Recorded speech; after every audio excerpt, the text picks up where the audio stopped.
E hoje o tema da ministração é o que fazer com o não de Deus. Uau, uma pergunta talvez um pouco difícil, mas hoje nós vamos responder à luz das Escrituras. O que fazer com o não de Deus? É fato que todos nós sabemos que Deus responde às nossas orações. A própria Escritura prova isso. Jeremias 33, versículo 3 diz assim: clama a mim e eu te responderei. E direi a você coisas grandiosas e insondáveis que você não conhece. É uma promessa de Deus. Ele vai responder às nossas orações. Mas sabe, nem sempre vai responder da maneira como nós gostaríamos que ele respondesse. Às vezes, quando Deus diz espere, é uma resposta. Às vezes, quando Deus diz cresça, é uma resposta. Daqui a um tempo, é uma resposta. O silêncio de Deus é uma resposta. O sim de Deus é uma resposta, mas o não também é uma resposta. Hoje nós vamos falar dessa resposta tão difícil de ouvir, o não de Deus. Sabe, é difícil, é duro. E a má notícia é que sim, você vai ouvir nãos de Deus em algum momento da sua vida. Mas a boa notícia é que você não é o único. Não fica achando que é só você que recebe um não. Você, quando recebe um não, você vai estar na lista das maiores personalidades bíblicas. Porque José recebeu não, Daniel recebeu não, Paulo recebeu não, Eliseu recebeu não. Em algum momento da vida, grandes homens e grandes mulheres de Deus receberam nãos de Deus. Então, se você está aí com seu coração ferido, machucado, angustiado, preocupado, porque você recebeu um não e você está pensando, por que essas coisas difíceis só acontecem comigo? Eu preciso te dizer, talvez você esteja dando ouvidos à caixinha de pergunta de Satanás. Eu vou te explicar. Não sei se você já viu que nas redes sociais, às vezes nos stories, a gente abre uma caixinha de perguntas. Ali é o momento das pessoas deixarem suas dúvidas, interagirem com a gente. E eu costumo dizer que o não é um momento muito difícil na vida da gente. Todas as vezes que recebemos um não de Deus, o diabo abre uma caixinha de perguntas no nosso pensamento. E por que Deus disse não para você? E se Deus te ama tanto, por que ele não te deu o que você merecia? E por que fulano recebeu um milagre e você não recebeu? E por que para você tudo tem que ser tão difícil? Você já se ouviu ou ouviu na sua mente uma pergunta como essa? Por que para mim parece que é mais difícil? Tenha certeza, é uma caixinha de perguntas de Satanás. Todas as vezes que nós ouvimos um não, certamente o diabo vai tentar a nossa mente. E a verdade é que Deus tem muitos nãos para nos dar ao longo da vida, mas ele também tem sim no estoque. Amém, gente? Amém, gente? Quem pode celebrar o que tem um sim no estoque de Deus também? Glória a Deus, que a gente não só vive de não, a gente também recebe sims. Pois bem, a maneira como a gente vive, a maneira como a gente reage ao não de Deus é a resposta à caixinha de perguntas de Satanás. E quando a gente recebe um não de Deus, a gente pode resistir o não de Deus, a gente pode ressentir do não de Deus, mas a gente pode ressignificar o não de Deus. A gente pode resistir, a gente pode dizer, não aceito, não quero, não vai adiantar, vai perder, porque de Deus ninguém ganha. É verdade ou não é? Então não adianta você resistir ao não de Deus. Mas também não adianta você ressentir ao não de Deus, porque Deus é a pessoa que mais te ama nessa vida. E Ele mesmo diz que faz com que todas as coisas cooperem para o seu bem. Qual é a melhor escolha? Ressignificar o não de Deus. Trazer daquele não ensinamentos, frutos, crescimento. Para quê? Para que um momento nós estejamos preparados para o sim de Deus. Eu não estou dizendo que é fácil. Essa não é uma mensagem simples. É uma mensagem muito profunda e muito densa. Às vezes a gente prega um tema mais leve, mas hoje é daqueles assim... Porque o não de Deus é dolorido.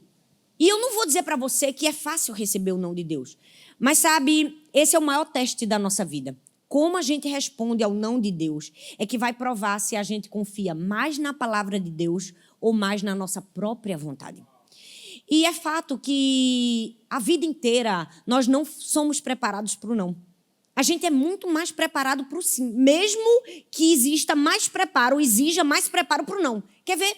Desde bebezinho, a gente chora, tá com fome, dá mamadeira. A gente chora, bota a chupeta. A criança chora, tá com cólica, vira, não tá gostando dessa posição, vira para outra posição. A gente está recebendo sim a vida inteira. E a gente não se percebe que a gente precisa de preparo mesmo é para receber o não. Porque eu não preciso que ninguém me ensine como eu fico depois que eu sou curado. Preciso? Não, eu preciso que alguém me ensine como eu vou ficar se eu não for curado. Eu não preciso que ninguém me ensine se tudo estiver bem na minha vida, se eu tiver um carro novo, uma casa nova, se todos os meus projetos vão dar certo. Não, eu não preciso que ninguém me ensine disso. Eu preciso que alguém me ensine quando tudo que eu tenho não passa de problemas. Aí sim eu preciso de suporte. Aí sim eu preciso de ensinamento. É por isso que nós precisamos entender. A gente precisa mesmo de suporte. A gente precisa mesmo aprender com os nãos de Deus. Sabe, em muitos momentos na nossa vida, nós vamos nos perguntar por que Deus disse não para mim. E, às vezes, o não de Deus, para algumas pessoas, pode ter sido um não simples, mas para outras pessoas é um não sofrido, doloroso. Por que Deus disse não para mim se eu queria tanto ter filhos e não consigo ter filhos? Por que Deus disse não para mim quando meu filho nasceu com uma habilidade especial e eu queria tanto que fossem as coisas mais fáceis para ele? Por que Deus disse não para situações tão difíceis na minha vida? Por que Deus disse não quando o câncer voltou, quando uma enfermidade persiste? A verdade é que essas respostas eu quero responder parafraseando a frase de um grande missionário chamado George Miller, que diz assim: se queremos que a nossa fé se fortaleça, não deveríamos recuar diante das oportunidades dela ser provada. Porque com isso, por meio da provação, ela será fortalecida. Ou seja, o não de Deus nos fortalece, nos prepara, nos ensina, nos molda. E hoje eu quero compartilhar com vocês 3 nãos que Deus deu a 3 pessoas na Bíblia. E o que cada um respondeu, a maneira como cada um respondeu, que nos dão lições para como vamos responder ao não de Deus. O primeiro não foi o não que Deus deu a Moisés.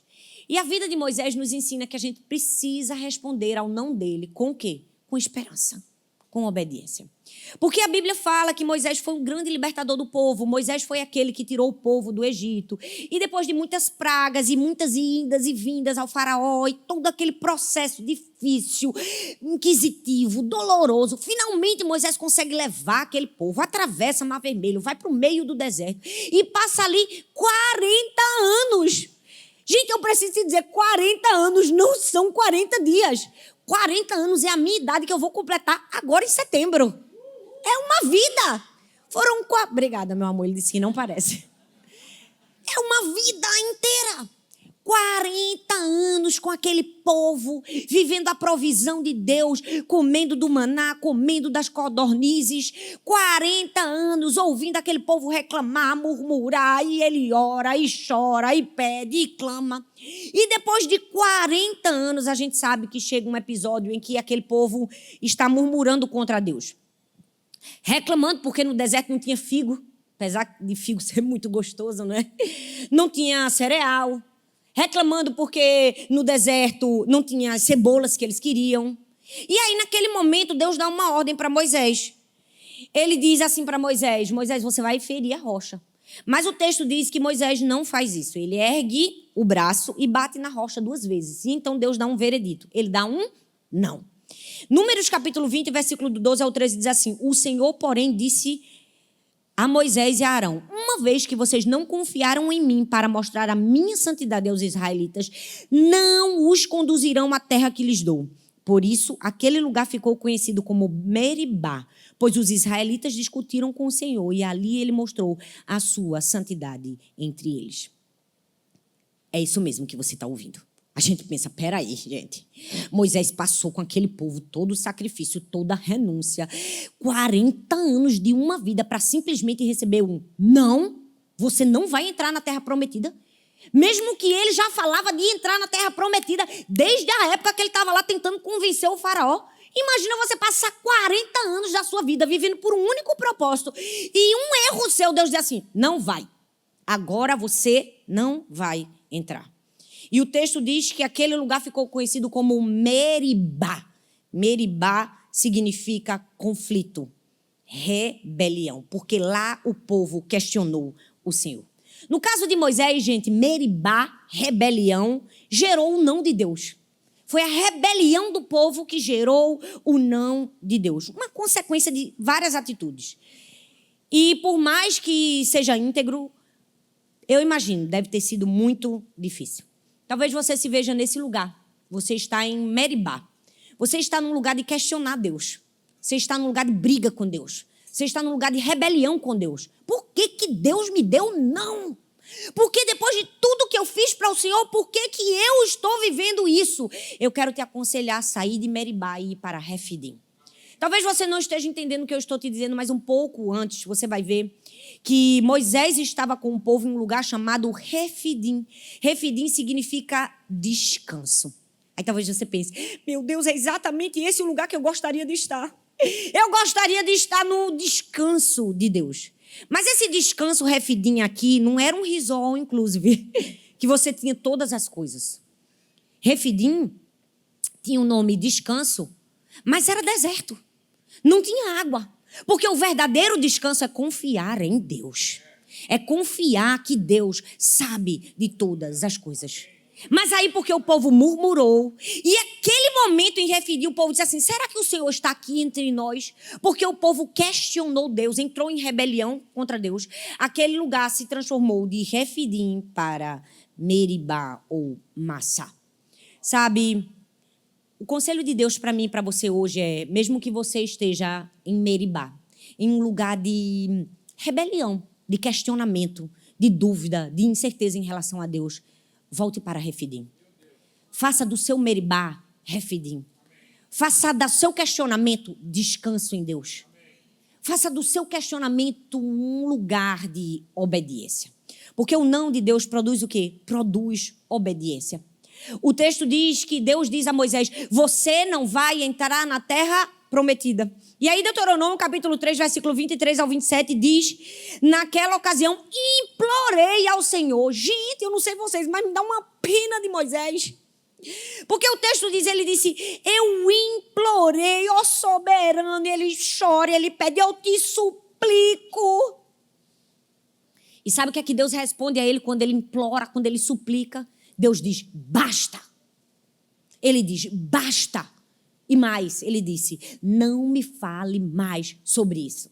Tem gente que está reclamando do não de Deus e não está percebendo que para Moisés foi não, basta, cala a boca, não quero mais ouvir sobre isso. É verdade ou não é? Quantas vezes a gente precisa de ouvir a palavra de Deus e ver as verdades e dizer, meu Deus, eu estou bem. Eu nem cheguei no ponto de Deus dizer basta para mim. Ele ainda só disse não.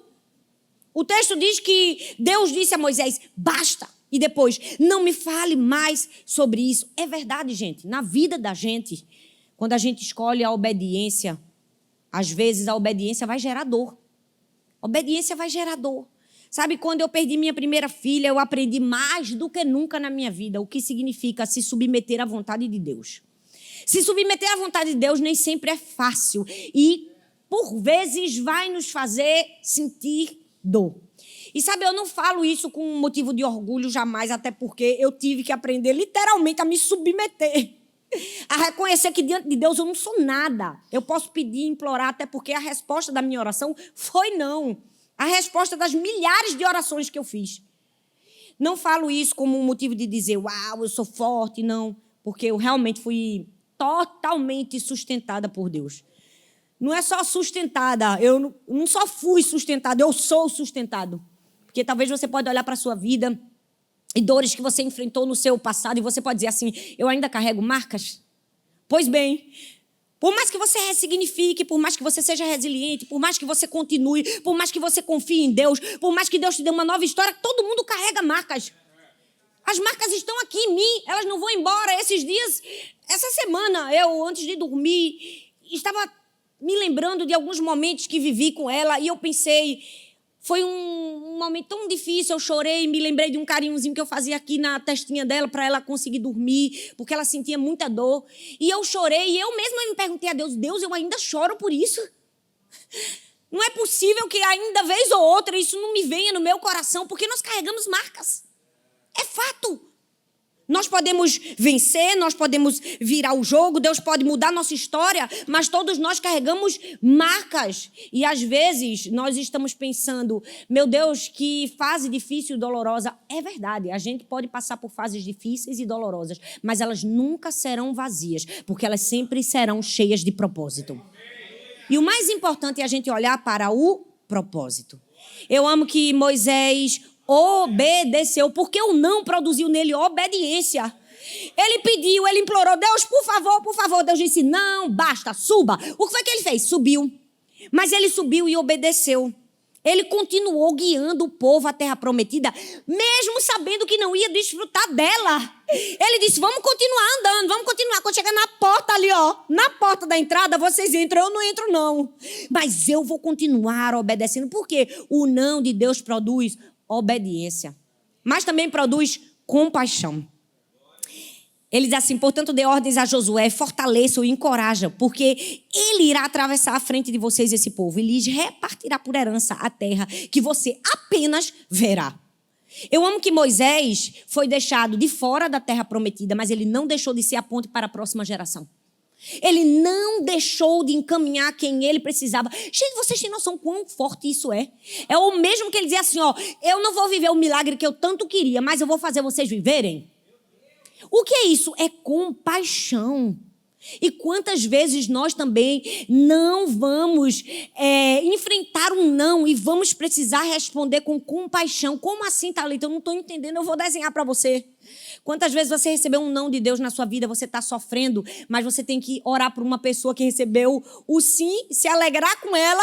Por quê? Porque é assim que Jesus nos ensina. Quantas vezes você está sofrendo, você está ferido, você está machucado, você está angustiado, mas você precisa orar para que outra pessoa seja curada, seja restaurada. Às vezes a gente coloca a nossa dor no bolso, né? E continua caminhando, porque foi assim que Jesus nos ensinou.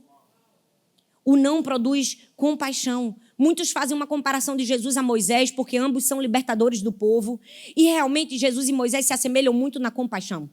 Porque foram pessoas que, mesmo sofrendo, continuaram olhando e percebendo as pessoas. Continuaram pensando em pessoas. Moisés não pensou em si próprio, ele pensou no povo que ia entrar. Sabe, a gente vive no mundo e eu tenho ensinado muito sobre isso. E a gente tem falado sobre empatia, sobre pessoas, sobre não a um egocentrismo. Porque o mundo nos ensina, pense em você, pense em você, pense em você. E o evangelho nos ensina, pense no outro, pense no outro, pense no outro. É uma contramão. Cuidado com quem entra na sua vida. Jesus deixou as pessoas entrarem na vida dele. O traidor. O acusador também.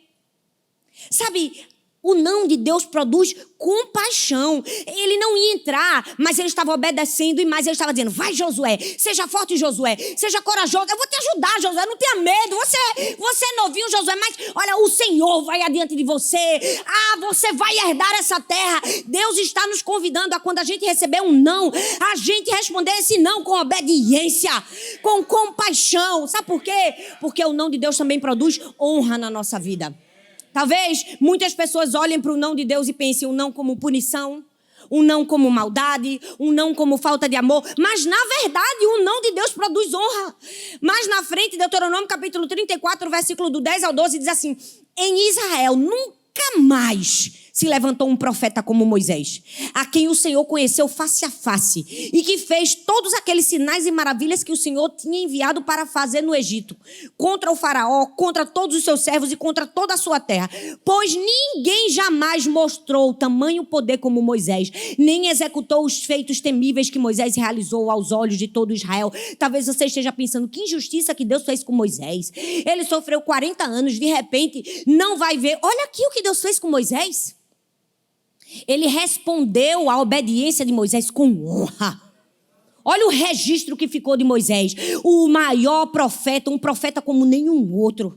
Conheceu a Deus face a face. Foi usado para sinais, milagres e maravilhas. Responda ao não de Deus com obediência. Fala comigo, obediência. Não, mas fala com vontade de obediência. Responda o não de Deus, em segundo lugar, com resiliência. Fala comigo, resiliência. Esse foi o não que Deus deu para quem? Agora, Davi. Moisés recebeu não? Recebeu. Respondeu com obediência? Sim. E Davi? Davi respondeu com resiliência.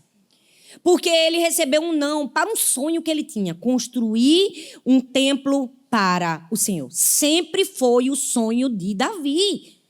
Se você ler as Escrituras e os Salmos, você vai ver que o tempo todo ele tinha esse sonho de construir um lugar para Deus. Era o sonho da vida dele. E aí Deus diz, não, porque você derramou muito sangue. Não, porque você derramou muito sangue. Davi era a pessoa perfeita para construir? Era.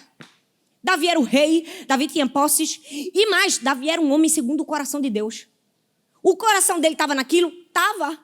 Ele seria aparentemente a pessoa perfeita para construir o templo, mas Deus diz assim, não vai. Não edificarás casa ao meu nome, porquanto muito sangue tens derramado na terra, na minha presença. 1 Crônicas, capítulo 22, versículo 8. E sabe como foi que Davi respondeu? Davi arregaçou as mangas e começou a preparação. Davi diz assim, eu não vou construir, mas eu vou preparar. Eu não vou construir, mas eu vou deixar tudo pronto para que seja construído. Eu não vou construir, mas eu não vou desistir, porque esse sonho não é meu, esse sonho é de Deus. Quantas vezes, quando Deus diz não para a gente diz, pois então agora eu não faço mais nada. Não sou eu que vou cortar a fita na inauguração? Não sou eu que vou aparecer em cima do altar? Não sou eu que vou postar na foto? Não é meu nome que vai ser destacado?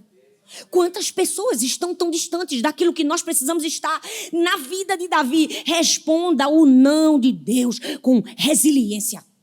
Resiliência, no latim, significa voltar ao estado normal, principalmente após uma situação crítica que altera todo um sistema. É voltar ao normal quando tudo está alterado. Deus disse não. Respira fundo. Ele disse, não vou construir, mas vou preparar. Resiliência. Na psicologia, resiliência pode ser compreendida como a capacidade de uma pessoa de lidar com sérios problemas, vencer obstáculos pessoais, sociais, não ceder à pressão. E no linguajar crentez, para nós que somos cristãos, resiliência é ser como uma palmeira, gente. O vento sopra, a gente dobra, mas levanta de novo e continua de pé.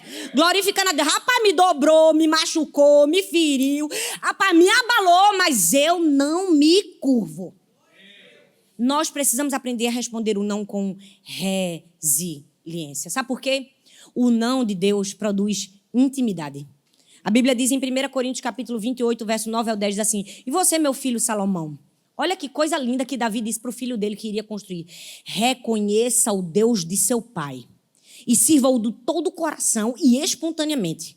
Pois o Senhor sonda os corações e conhece a motivação dos pensamentos. Se você o buscar, o encontrará. Mas se você o abandonar, ele o rejeitará para sempre. Veja que o Senhor o escolheu para construir um templo que sirva de santuário. Seja forte, mãos ao trabalho. É forte, gente. Olha o que Davi diz para o seu filho. Primeira parte, reconheça o Deus do seu pai. O que é isso? Isso é referência. Ele não estava dizendo assim, reconheça um Deus distante, um Deus que eu não conheço, um Deus que eu não sigo. Ele está dizendo assim, reconheça o meu Deus. Eu tenho intimidade com esse Deus. Eu conheço esse Deus. Será que mesmo depois do não, você ainda pode continuar representando bem a Deus? Porque às vezes quando Deus diz não para a gente se fere com Deus, né? A gente nem quer mais apresentar Deus para as pessoas. Porque a gente acha que Deus nem é tão bom assim. Deus diz um não para Davi e ele diz assim, meu Deus, reconheço o meu Deus. Não vai deixar de ser meu Deus porque ele me disse não. Eu não vou deixar de servir a ele porque ele me disse não. Eu não vou deixar de cumprir os seus estatutos porque ele me disse não. É o meu Deus. Salomão, ele disse, reconheça o Deus do seu pai. No momento do não, você consegue continuar apresentando ou representando bem o Senhor? Em seguida, ele diz para quê? Para Davi servir a Deus de todo o seu coração. E a segunda parte do texto bíblico, se você ler, é quase que um desabafo de Davi. Vamos falar a verdade. É como se ele estivesse quase que no divã. Ele diz assim, ó, pois o Senhor conhece os corações e a motivação dos pensamentos. Ninguém melhor do que Davi para saber que Deus não se impressionava com performances, que Deus não se impressionava com aparências. Ele via o coração. Ele estava dizendo, cuidado, viu? Cuidado, porque Deus conhece mesmo é o coração. E eu amo que ele diz assim, olha, mãos à obra para construir o templo do Senhor. Mas antes de dizer mãos à obra, ele diz o quê? Ele diz assim, ó, busque a Deus. O que é que Davi estava falando? Ele estava ensinando a Salomão sobre prioridades. Ele disse assim, ó, antes de construir primeiro você busca. Ele disse assim, ó, busca a Deus, depois você constrói. Tem gente que está querendo construir, mas não está querendo buscar. Ele estava dizendo, primeiro, meu filho, entenda prioridades. Busque a Deus de todo o seu coração, depois você constrói uma casa para Deus. Porque o não de Deus produz intimidade. Mas o não de Deus também produz trabalho. 1 Crônicas, versículo 28, do 11 ao 18, que eu não posso estender lendo para vocês. É um momento em que Davi começa a falar com Salomão. Ele disse, Deus me deu a planta do edifício, vai ser assim, vai ser assado, ele me preparou. Eu vou te dizer tudo o que você tem que fazer. Qual o tamanho do querubim, como vai ser desse jeito, vai ser daquele jeito. Ele não parou, ele continuou, ele trabalhou, ele fez, ele aconteceu. Será que nós somos capazes de fazer o mesmo? Às vezes a gente dá tão pouco valor à preparação, não é? Se preparação não fosse uma coisa importante, João Batista não tinha vindo preparar o caminho do Senhor, gente. Às vezes nós precisamos entender, preparação também é trabalho. Preparação também é trabalho. Ele estava ali, vamos preparar, vamos fazer, vai ser desse jeito, vai ser assado. A gente não vê em Davi um coração amargurado. Porque um coração amargurado é, não vou fazer também, não conto com minha ajuda. Não é? Não conto com o meu conselho. Deus me disse, não, também agora eu vou ficar no banco, nunca mais eu sirvo. A pessoa feriu, né? Geralmente uma pessoa que diz assim, não trabalho mais para Deus, não sou voluntária, não vou mais para a igreja, foi uma pessoa que ouviu um não de Deus. Aí ela fica tão ferida com o não de Deus, ela diz, também não faço mais nada. Não, gente. Responda ao não de Deus da maneira correta. Não diga não para Deus de volta. Se você está ferido, machucado, somos.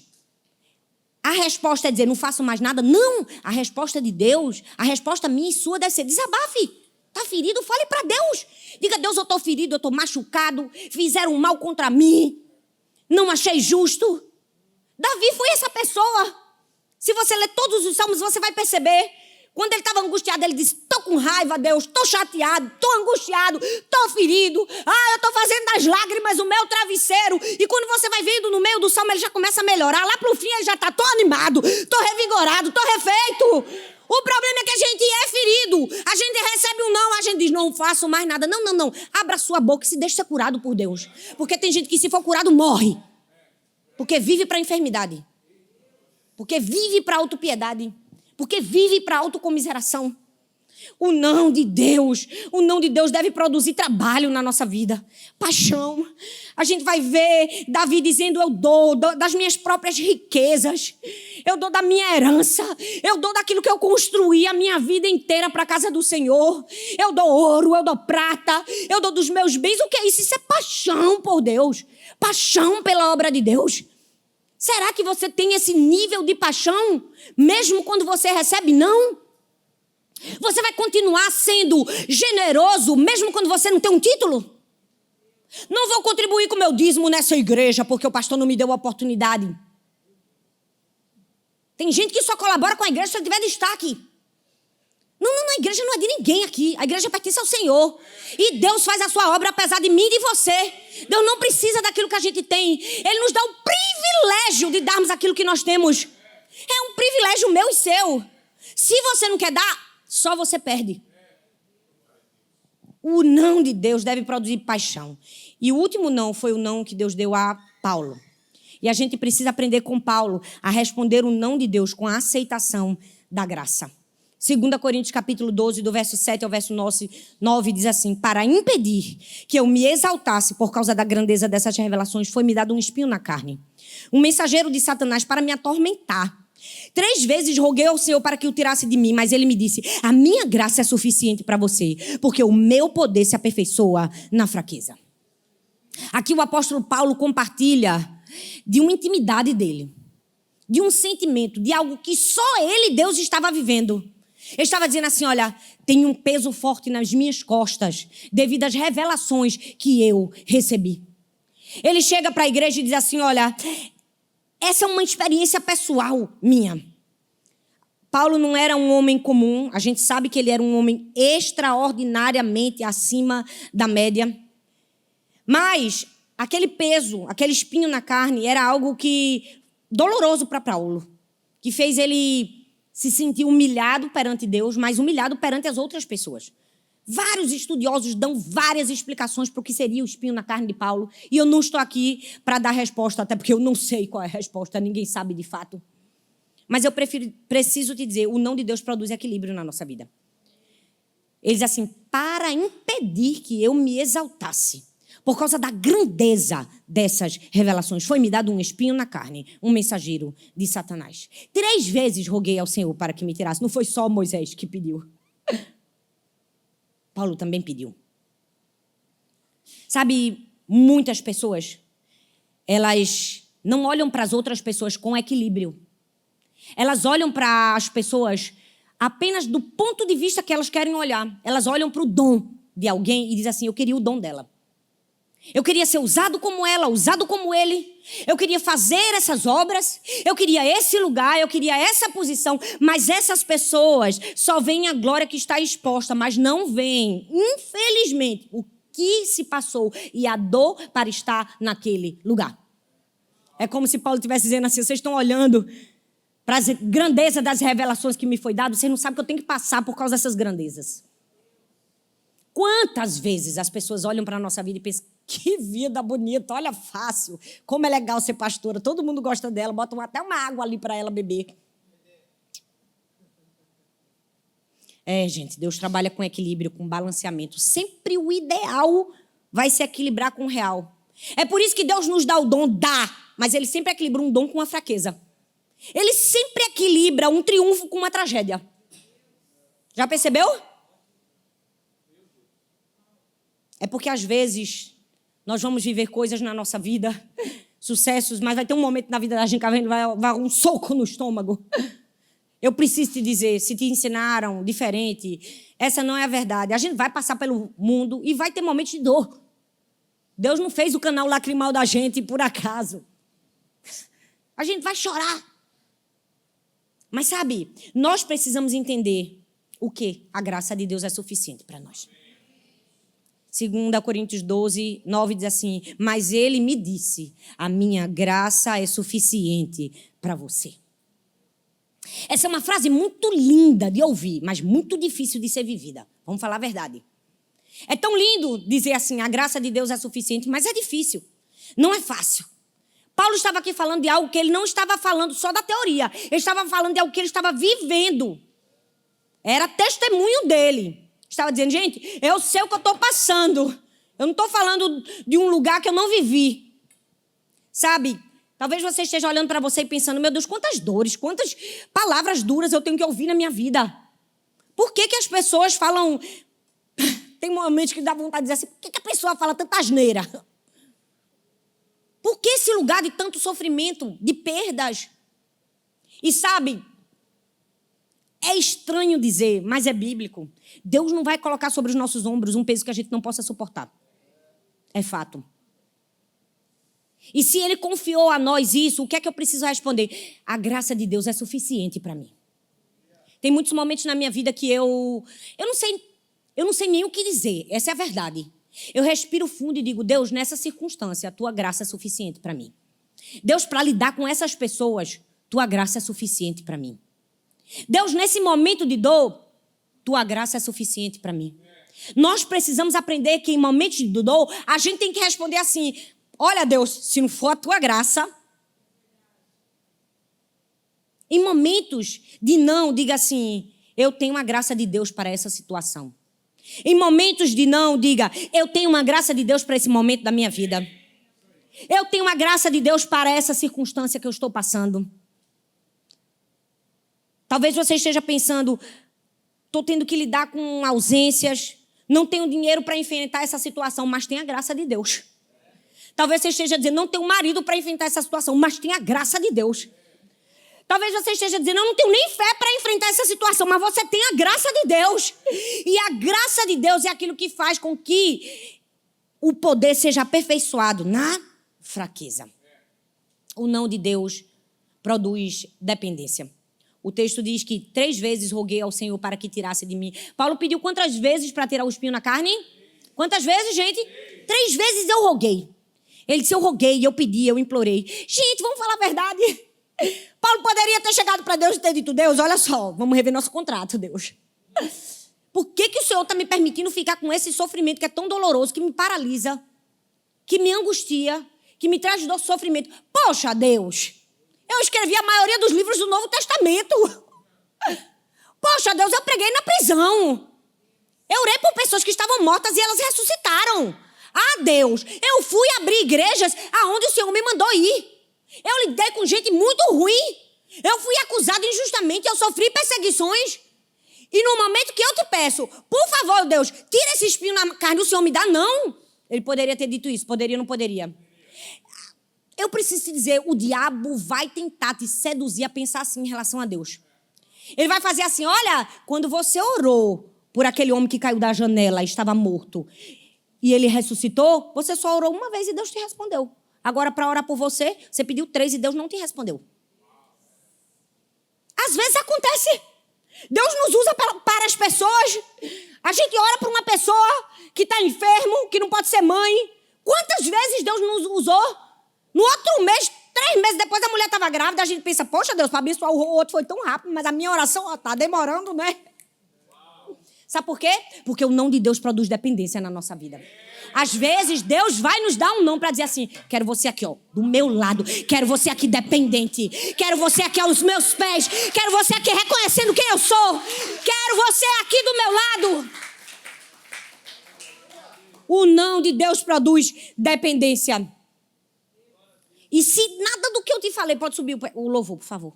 E se nada do que eu te falei aqui te convenceu, eu quero te concluir essa ministração com a pessoa mais importante do mundo que recebeu um não de Deus.